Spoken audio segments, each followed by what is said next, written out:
ॐ अखण्डमण्डलाकारं व्याप्तं येन चराचरं तत्पदं दर्शितं येन तस्मै श्रीगुरवे नमः। अज्ञानतिमिरान्धस्य ज्ञानाञ्जनशलाकया चक्षुरुन्मीलितं येन तस्मै श्रीगुरवे नमः। हे कृष्ण करुणा सिन्धु दीनबन्धु जगत्पते गोपेश गोपिकान्त राधाकान्त नमोस्तुते। ओम नमो भगवते वासुदेवाय। ओम नमो भगवते वासुदेवाय। ओम नमो भगवते वासुदेवाय। आज महाभैमी एकादशीर उपवासे 1428 बंगाब्देर 29 माघ एवं 2022 ख्रीष्टाब्देर 12 फेब्रुआरी श्रीमद् भगवद गीता एकादश अध्याय विश्वरूप दर्शन योग आस्वादन हबे। तो विश्वरूप दर्शन योगे अर्जुन उवाच श्लोक 1 मदनुग्रहाय परमं गुह्य मध्यात्म संगीतम यत्तयक्तं वसस्तेन मोह अयं विगत मम। अर्जुन बोलें, हे भगवान, आमार प्रति अनुग्रह करे जे परम गुह्य अध्यात्म तत्व बर्णना करले ताते आमार मोह दूरीभूत हয়েছে। हे कमल लोचन, जीवगणेर उत्पत्ति ओ लय एवं तोमार अक्षय महिमा ए सकलई तोमार निकट आमी विस्तृतभावे शुनलाम।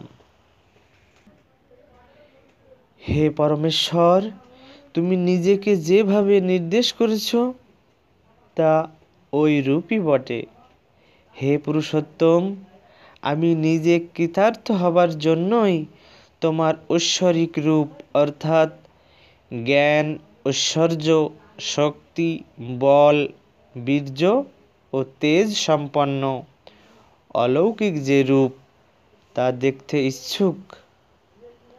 हे प्रभु, आमाके यदि सेई रूप दर्शनेर योग्य मने करो तबे हे योगेश्वर तोमार अक्षय आत्मरूप देखाओ। हे पार्थ, तुमी आमार दिव्य मूर्ति दर्शन करो। सेई मूर्ति शत शत सहस्र सहस्र सेई मूर्ति विचित्र एवं विभिन्न वर्ण और आकृति विशिष्ट। हे अर्जुन, द्वादश आदित्य अष्ट बसु एकादश रुद्र अश्विनी कुमार दय एवं 49 वायु दर्शन करो। आमार এই বিশ্বরূপে বহু অদ্ভুত বস্তু দর্শন করো যা এর পূর্বে তুমি দর্শন করনি। হে অর্জুন, আমার এই দেহে অবয়ব রূপে একত্রে স্থিত সমগ্র স্থাবর জঙ্গমাত্মক বিশ্ব এবং অন্য যা কিছু দেখতে ইচ্ছা করো তা আজ দর্শন করো। তুমি নিজের স্থূল চক্ষুতে আমার বিশ্বরূপ দর্শন করতে পারবে না। তোমাকে জ্ঞান চক্ষু দান করছি। ওই চক্ষুতে তুমি আমার অঘটন ঘটন সামর্থ্যরূপ যোগ শক্তি দর্শন করো। এই কথাগুলো ভগবান বলছেন। এই কথাগুলো যখন বলছেন তখন সঞ্জয় উবাচ মহারাজ ধৃতরাষ্ট্রের কাছে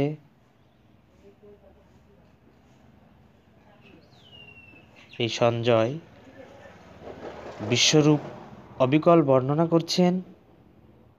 তো এই বিশ্বরূপ সঞ্জয়ের দৃষ্টিতে কেমন? এব মুক্তা তত রাজন एव मुक्ता तत राजन महायोगेश्वर हरि दर्शयामास पार्थाय परमं রূপমৈশ্বরম। সঞ্জয় উবাচ, সঞ্জয় বললেন কি?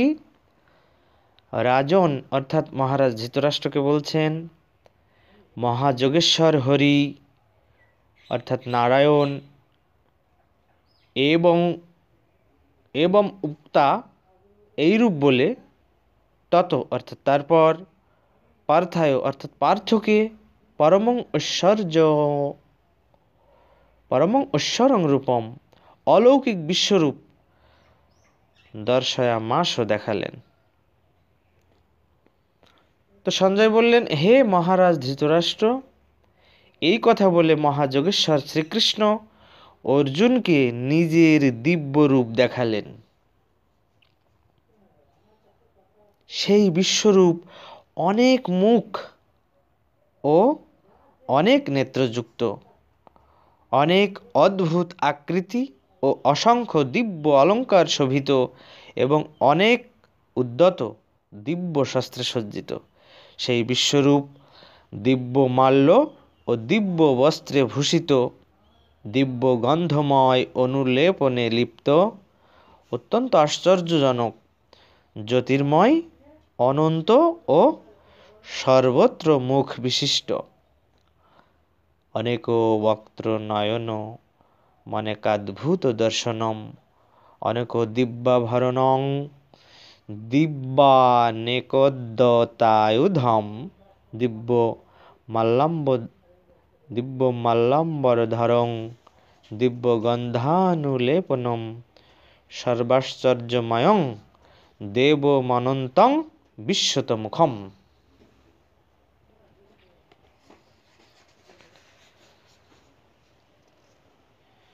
যদি আকাশে সহস্র সূর্যের দীপ্তি যুগপৎ উদিত হয়, তবে সেই দীপ্তি বিশ্বরূপের দীপ্তির তুল্য হতে পারে।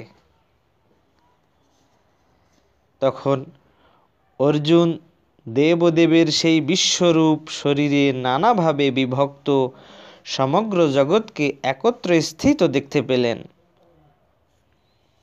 সেই বিশ্বরূপ দর্শনে বিস্মিত ও রোমাঞ্চিত হয়ে অর্জুন নতমস্তকে বিশ্বরূপধারী ভগবানকে প্রণাম করে করজোড়ে বললেন, অর্জুনের দৃষ্টিতে বিশ্বরূপ কেমন? অর্জুন উবাচ, অর্জুন বললেন, হে বিশ্বেশ্বর, সর্বত্র বহু বাহু, বহু উদর, বহু মুখ ও বহু নেত্র বিশিষ্ট অনন্ত রূপধারী তোমার বিরাট মূর্তি দেখতে পাচ্ছি। হে বিশ্বরূপ, আমি তোমার আদি মধ্য অন্ত দেখতে পাচ্ছি না। অনেক বাহুদর বক্ত্র নেত্রং পশ্যামি তাং সর্বত অনন্ত রূপম, নন্তং ন মধ্যং ন পুনস্তবাদিং পশ্যামি বিশ্বেশ্বর বিশ্বরূপ।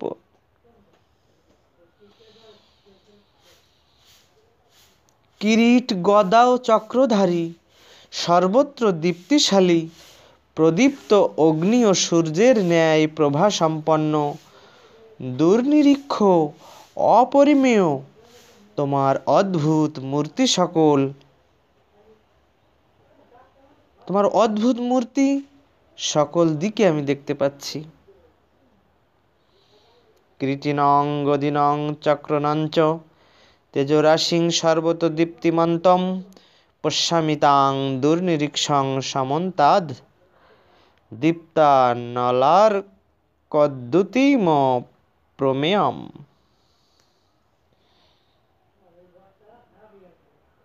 তুমি অক্ষর পরব্রহ্ম, তুমি একমাত্র জ্ঞাতব্য তত্ত্ব, তুমি এই বিশ্বের পরমাশ্রয়, তুমি সনাতন ধর্মের প্রতিপালক, তুমি অব্যয় সনাতন পুরুষ, এতে আমার সংশয় নেই। তমক্ষরং পরমং বেদিতব্যং তমস্য বিশ্বস্য পরং নিধানম তমব্যয় শাশ্বত ধর্মগুপ্তা সনাতনস্তং পুরুষমাত্মে। আমি দেখছি তোমার আদি মধ্য ও অন্ত নেই। তুমি অনন্ত শক্তিশালী। তোমার অসংখ্য বাহু, চন্দ্র সূর্য তোমার নয়ন, তোমার মুখে প্রদীপ্ত অগ্নির জ্যোতি। তুমি নিজের তেজে এই বিশ্বকে সন্তপ্ত করছো। হে মহাত্মন, একমাত্র তুমি স্বর্গ ও পৃথিবীর মধ্যস্থল। এই অন্তরিক্ষ এবং দিক সকল ব্যাপ্ত করে আছো। তোমার এই অদ্ভুত উগ্ররূপ দেখে ত্রিলোক ভীত। তো ত্রিলোক ভীত হয়েছে, এই উক্তি অর্জুনের নিজের ভাবেরই প্রকাশ। অর্জুন ছাড়া আর কেউ এই বিশ্বরূপ দেখছেন না। প্রকৃতপক্ষে তিনি নিজে ভীত হয়েছেন, সেই ভাবই ত্রিলোকের উপর আরোপিত। তো অর্জুন বলছেন, ওই দেবগণ ভূভার হরণার্থ ধরায় অবতীর্ণ বসু প্রভৃতি মনুষ্য দেহধারী যুদ্ধরত দেবগণ তোমাতেই প্রবেশ করছেন। কেউ কেউ ভীত হয়ে করজোড়ে তোমার স্তব করছেন।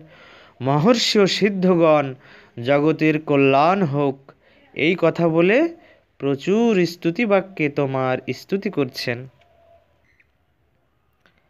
একাদশ রুদ্র ও দ্বাদশ আদিত্য, সাধ্য নামক দেবগণ ও অষ্টবসুগণ, বিশ্বদেবগণ, অশ্বিনী কুমার দ্বয়, 49 জন মরুত ও পিতৃগণ, গন্ধর্ব, যক্ষ, অসুর ও সিদ্ধগণ সকলেই বিস্মিত হয়ে তোমাকে দেখছেন। হে মহাবাহ, বহু মুখ, বহু চক্ষু, বহু বাহু, বহু উরু, বহু চরণ ও বহু উদর বিশিষ্ট এবং বহু দন্তের দ্বারা ভীষণ তোমার বিরাট রূপ দেখে সমস্ত প্রাণী অত্যন্ত ভীত হয়েছে এবং আমিও অতিশয় ভীত হয়েছি।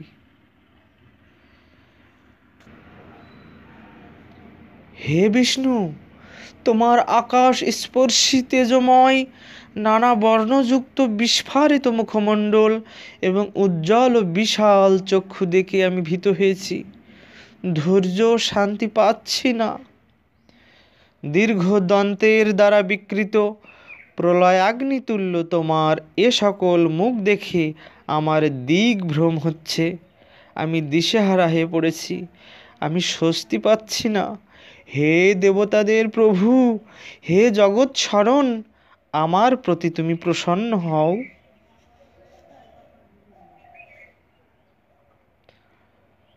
জয়দ্রথ প্রভৃতি রাজন্যবর্গ সহ ধৃতরাষ্ট্রের পুত্রগণ সকলে এবং ভীষ্ম, দ্রোণ, কর্ণ ও আমাদের প্রধান প্রধান যোদ্ধা তোমার দংষ্ট্রা করাল অর্থাৎ ভয়াল ও দীর্ঘদন্ত যুক্ত ভয়ঙ্কর মুখগহ্বরে দ্রুতবেগে প্রবেশ করছেন। কারো কারো মস্তক চূর্ণিত হয়েছে। আমি দেখতে পাচ্ছি সেই চূর্ণিত মস্তক তোমার দন্ত সন্ধিতে লগ্ন হয়ে আছে। যেমন নদীসমূহের বহু জলপ্রবাহ সমুদ্র অভিমুখে ধাবিত হয়ে দ্রুত বেগে সমুদ্রে বিলীন হয়, তেমনি মর্তের এই বীর পুরুষগণ আপনার সর্বত্র প্রজ্বলন্ত মুখগহ্বরে প্রবেশ করেছেন। যেমন পতঙ্গগণ দ্রুত গতিতে ধাবিত হয়ে মৃত্যুর জন্যই জ্বলন্ত অগ্নিতে প্রবেশ করে, সেইরূপ এই লোকগণও মৃত্যুর জন্য অতি বেগে তোমার মুখগহ্বরগুলোতে প্রবেশ করছে। তুমি জ্বলন্ত মুখসমূহের দ্বারা লোকগণকে গ্রাস করে বারবার চারদিক লেহন করছো। হে বিষ্ণু, সমগ্র জগৎ তোমার তেজরাশিতে পূর্ণ হয়ে তাপিত হয়ে উঠছে। উগ্রমূর্তি, তুমি কে আমাকে বলো। হে দেববর, তোমাকে প্রণাম করি, তুমি প্রসন্ন হও। তুমি আদিপুরুষ, তোমাকে জানতে ইচ্ছে করি। তোমার ক্রিয়াকলাপ আমার অজ্ঞাত। তখন শ্রী ভগবান বললেন, আমি লোক সংহারকারী অতি ভীষণ কাল এক্ষণে লোক সংহার করতে প্রবৃত্ত হয়েছি। তুমি যুদ্ধ না করলেও বিপক্ষ দলে যে সব যোদ্ধা আছেন তারা কেউ জীবিত থাকবেন না। অতএব তুমি যুদ্ধের জন্য উদ্যোগী হও, যশ লাভ করো এবং শত্রুদের পরাজিত করে নিষ্কণ্টক রাজ্য ভোগ করো। আমার দ্বারা এরা পূর্বেই নিহত হয়েছে। হে অর্জুন, তুমি নিমিত্ত মাত্র হও। ভীষ্ম, দ্রোণ, কর্ণ, কৃপ, জয়দ্রথ এবং অন্যান্য বীরদের আমি পূর্বেই বধ করেছি, তাই তুমি এদের বধ করো। ব্যথিত হও না, কারণ বধের পাপ তোমার হবে না। তুমি যুদ্ধ করো, যুদ্ধে শত্রুদের নিশ্চয় জয় করবে। সঞ্জয় উবাচ। সঞ্জয় বললেন, শ্রীকৃষ্ণের এই বাক্য শুনে অত্যন্ত ভীত হয়ে কম্পিত দেহে কৃতাঞ্জলি পুটে প্রণাম করে গদগদভাবে অর্জুন বললেন, হে ঋষিকেশ, তোমার মহিমা কীর্তনে যে সমস্ত জগৎ প্রহৃষ্ট ও তোমার প্রতি অনুরক্ত হয়, রাক্ষসগণ যে ভীত হয়ে সকল দিকে পলায়ন করছে এবং সিদ্ধগণ যে তোমাকে নমস্কার করছেন, এ সমস্তই যুক্তিযুক্ত। হে মহাত্মন, হে অনন্ত, হে দেবতাদের প্রভু, হে জগতের আশ্রয়, তুমি ব্রহ্মা অপেক্ষা শ্রেষ্ঠ এবং আদি কারণ। তোমাকে কেন তারা নমস্কার করবেন না? ব্যক্ত এবং অব্যক্ত এই দুয়ের যে মূল কারণ, যে অক্ষর ব্রহ্ম, তাও তুমি। হে অনন্ত রূপ, তুমি আদি দেবতা, অনাদি পুরুষ এবং বিশ্বের পরম লয়স্থান। যা কিছু জ্ঞেয় তার জ্ঞাতা তুমি, যা কিছু জ্ঞেয় তাও তুমি। তুমি পরম পদ, তুমি বিশ্বে ব্যাপ্ত হয়ে আছো। বায়ু, যম, অগ্নি, বরুণ, চন্দ্র তুমি। প্রপিতামহ ব্রহ্মাও তুমি। প্রপিতামহ ব্রহ্মার জনক তুমি। তোমাকে সহস্রবার নমস্কার করি, আবারও পুনঃ পুনঃ তোমাকে নমস্কার করি। নম পুরস্তাদথ পৃষ্ঠতস্তে নমস্তুতে সর্বত এব সর্ব অনন্ত বীর্যামিত বিক্রমস্তং সর্বং সমাপ্নোষি ততোষি সর্ব। হে সর্বাত্মন, তোমাকে নমস্কার, পশ্চাতে নমস্কার, সব দিকেই নমস্কার। হে অনন্ত বীর্য, তুমি অসীম বিক্রমশালী, তুমি সমগ্র বিশ্ব ব্যাপ্ত করে আছো, তাই তুমি সর্বস্বরূপ। তাই তুমি সর্বস্বরূপ।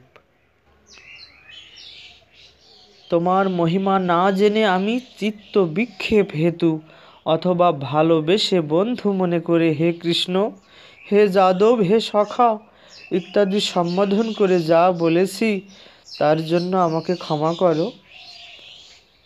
হে অচ্যুত, বিহার, শয়ন, উপবেশন ও ভোজনকালে তোমার সাক্ষাতে বা অসাক্ষাতে পরিহাসচ্ছলে তোমার যে অমর্যাদা করেছি, আমি তার জন্য অপ্রমেয় তোমার কাছে ক্ষমা প্রার্থনা করি। হে অমিত শক্তি, তুমি এই চরাচর জগতের স্রষ্টা, পূজ্য, গুরু এবং গুরুরও গুরু। তোমার সমান কেউ নেই, তোমার সে শ্রেষ্ঠ আর কে আছে? তুমি ত্রিভুবনে অতুলনীয় শক্তি সম্পন্ন। হে দেব, সেই হেতু দেহ নত করে তোমাকে প্রণামপূর্বক তোমার প্রসন্নতা কামনা করছি। পিতা যেমন পুত্রের সখা, পিতা যেমন পুত্রের, সখা যেমন সখার, প্রিয় যেমন প্রিয়ার অপরাধ ক্ষমা করে, তুমিও তেমনি আমার অপরাধ ক্ষমা করো। হে দেব, তোমার এই অদৃষ্টপূর্ব বিশ্বরূপ দেখে আমি আনন্দিত হয়েছি। এই রূপ আমি আগে কখনো দেখিনি। আমার মন ভয়ে ব্যথিত হয়েছে। হে দেবেশ, হে জগদাশ্রয়, তোমার সেই পূর্ব রূপই আমাকে দেখাও। কিরীটিনং গদিনং চক্রহস্তমিচ্ছামি তাং দ্রষ্টুমহং তথৈব তেনৈব তেনৈব রূপেণ চতুর্ভুজেন সহস্রবাহ ভব বিশ্বমূর্তে। আমি তোমাকে আগের মতো সেই কিরীট গদা ও চক্রধারী রূপে দেখতে ইচ্ছা করি। হে সহস্রবাহু, হে বিশ্বমূর্তি, তুমি আবার সেই চতুর্ভুজ মূর্তি ধারণ করো। শ্রী ভগবান বললেন, নিজের ঐশ্বরীয় যোগ শক্তির দ্বারা আমি প্রসন্ন হয়ে তোমাকে এই তেজময় অনন্ত ও অনাদি বিশ্বরূপ প্রদর্শন করালাম। আমার এই রূপ তুমি ভিন্ন অন্য কেউ আর কখনো দেখেনি। হে কুরুশ্রেষ্ঠ, নরলোকে বেদ পাঠ বা যজ্ঞ বিজ্ঞান দান বা শ্রোত কর্মের দ্বারা বা কঠোর তপস্যার দ্বারা তুমি ভিন্ন অন্য কেউ আমার এই বিশ্বরূপ দেখতে পায়নি, একমাত্র তুমিই দেখতে পেলে। তুমি আমার এই ভয়ঙ্কর রূপ দেখে ব্যথিত হইও না, বিমূঢ় হইও না। ভয় বিসর্জন দিয়ে প্রসন্ন মনে তুমি আমার সেই রূপই দর্শন করো। সঞ্জয় বললেন, শ্রী ভগবান অর্জুনকে এইভাবে বলে নিজের চতুর্ভুজ রূপ তাকে দেখালেন এবং পুনরায় সৌম্য মূর্তি ধারণ করে ভীত অর্জুনকে আশ্বস্ত করলেন। তখন অর্জুন বললেন, হে কৃষ্ণ, তোমার এই মানব রূপ দেখে এখন আমি প্রসন্নচিত্ত হলাম এবং প্রকৃতিস্থ হলাম। শ্রী ভগবান বললেন, তুমি আমার যে রূপ দেখতে তার দর্শন তুমি আমার যে রূপ দেখলে তার দর্শন অত্যন্ত দুর্লভ। দেবগণও সর্বদা এই রূপের দর্শন কামনা করেন। তুমি আমাকে যে রূপে দেখতে পেলে এই বিশ্বরূপ বেদাধ্যয়ন, তপস্যা, দান, যজ্ঞ কোনো কিছুর দ্বারাই দর্শন করা যায় না।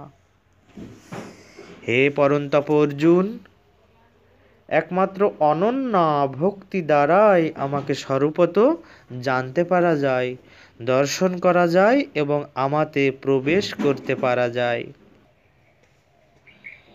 যিনি আমারই কর্মজ্ঞানে সকল কর্ম করেন, আমি যার একমাত্র গতি, যিনি আমার ভক্ত, যিনি সমস্ত বিষয়ে আসক্তিবিহীন এবং সমস্ত প্রাণীতে দেশশূন্য, তিনিই আমাকে লাভ করেন। শ্রীমদ্ ভগবদ্ গীতায় বিশ্বরূপ দর্শন নামক 11 অধ্যায় সমাপ্ত। জয় জয় শ্রী গুরু প্রেমানন্দে পরম করুণ প্রেমদাতা নিতাই গৌর হরিবোল হরিবোল হরিবোল। শ্রী শ্রী গীতা মাহাত্ম্য থেকে দু একটি শ্লোক উচ্চারণ করে তার ব্যাখ্যা দিয়ে এখানে গীতা আস্বাদন শেষ করব। তো গীতা মাহাত্ম্যে শ্লোক 7 থেকে 10। সংসার সাগরং ঘোরং তর্তু মিচ্ছতি যো নর গীতা নাবং সমাসাদ্য পারং জাতি সুখেন স গীতা জ্ঞানং শ্রুতং নৈব সদৈবাভ্যাস জগত মোক্ষ মিচ্ছতি মূঢ়াত্মা জাতি বালক হাস্যতাম। যে শৃণ্বন্তি পঠন্তেব গীতা শাস্ত্রমহর্নিশম ন তে বৈ মানুষা গেয়া দেবরূপা ন সংশয় গীতা জ্ঞানেন সম্বদ্ধং কৃষ্ণ প্রাহার্জুনায় বৈ ভক্তিতত্ত্বং পরং তত্র সগুণং বাথ নির্গুণম। যে ব্যক্তি ভয়ানক সংসার রূপ সমুদ্র উত্তীর্ণ হতে ইচ্ছা করেন, তিনি গীতারূপ নৌকায় আশ্রয় গ্রহণ করলে সুখে পার হতে পারেন। যে অভ্যাসের দ্বারা গীতা জ্ঞান প্রাপ্ত হয়নি, সেই মূঢ় ব্যক্তি যদি মোক্ষ ইচ্ছা করে তবে বালকদের নিকট উপহাসের পাত্র হয়। যারা দিবারাত্র গীতাশাস্ত্র শ্রবণ বা পাঠ করেন তাদের মানুষ জ্ঞান করবে না, তারা নিঃসন্দেহে দেবতা স্বরূপ। ভগবান শ্রীকৃষ্ণ গীতা জ্ঞান দ্বারা অর্জুনকে সম্যক বোধ দান করেছিলেন। যে গীতা জ্ঞান দান করেছিলেন তাতে সগুণ বা নির্গুণ ভক্তি তত্ত্ব উৎকৃষ্ট। শ্লোক 11-এ সোপানাষ্টা দশৈরেবং ভক্তি মুক্তি সমশ্রিতৈ ক্রমশ চিত্তশুদ্ধি স্যাৎ প্রেম ভক্তাদি কর্মণি। 12-14 সাধর গীতাম্ভসি স্নানং সংসার মলনাশনম শ্রদ্ধা হীনস্য তৎকার্যং হস্তি স্নানং বৃথৈব তৎ গীতায়াশ্চ ন জানাতি পঠনং নৈব পাঠনম স এব মানুষে লোকে মোঘ কর্ম করো ভবেৎ তস্মাদ গীতাং ন জানাতি নাধমস্তৎপর জনঃ ধিক তস্য মানুষং দেহং বিজ্ঞানং কুলশীলতাম। ভক্তি ও মুক্তির কথা প্রধানভাবে আশ্রিত গীতার 18টি অধ্যায়রূপ সিঁড়ির দ্বারা প্রেম ভক্তি ইত্যাদি কর্মের দ্বারা মন ক্রমশ পবিত্র হয়। সাধু ব্যক্তির গীতারূপ জলে স্নান সংসারের পাপ ও অপবিত্রতা নাশক।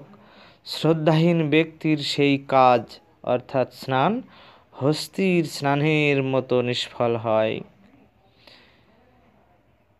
হাতি তার শুঁড় দিয়ে নিজের বিশাল দেহে যেভাবে জল নিক্ষেপ করে তাকে মোটেই স্নান বলা যায় না। দেহের ময়লা তাতে কিছুমাত্র দূর হয় না। তাই হস্তি স্নানের সঙ্গে তুলনা করা হয়েছে এখানে শ্রদ্ধাহীন ব্যক্তির কথা। যে গীতা পাঠ করতে জানে না এবং পড়াতে জানে না, অধ্যয়ন বা অধ্যাপনা জানে না, মনুষ্যলোকে সে নিষ্ফল কর্মকারী। সুতরাং যে গীতাকে জানে না তার চেয়ে অধম লোক আর নেই। তার মনুষ্য দেহ, জ্ঞান, বংশ ও স্বভাব চরিত্র ধিক্কারযোগ্য। গীতার অর্থ যে ব্যক্তি বিশেষভাবে জানে না তার চেয়ে অধম লোক আর নেই। তার দেহ, সৎ স্বভাব, সম্পদ, গৃহাশ্রমকে ধিক। যে ব্যক্তি গীতাশাস্ত্র জানে না তার চেয়ে অধম ব্যক্তি আর কেউ নেই। তার অদৃষ্ট অর্থাৎ সৌভাগ্য, প্রতিষ্ঠা অর্থাৎ খ্যাতি, প্রতিপত্তি, পূজার্চনা, মান, সম্মান ও মহত্বকে ধিক। গীতাশাস্ত্রে যার আসক্তি নাই তার সমস্ত কিছুই নিষ্ফল হয়ে গিয়েছে। তার জ্ঞানদাতা, শিক্ষক, ব্রত, ধর্মনিষ্ঠা, তপস্যা, খ্যাতি সমস্তই নিষ্ফল।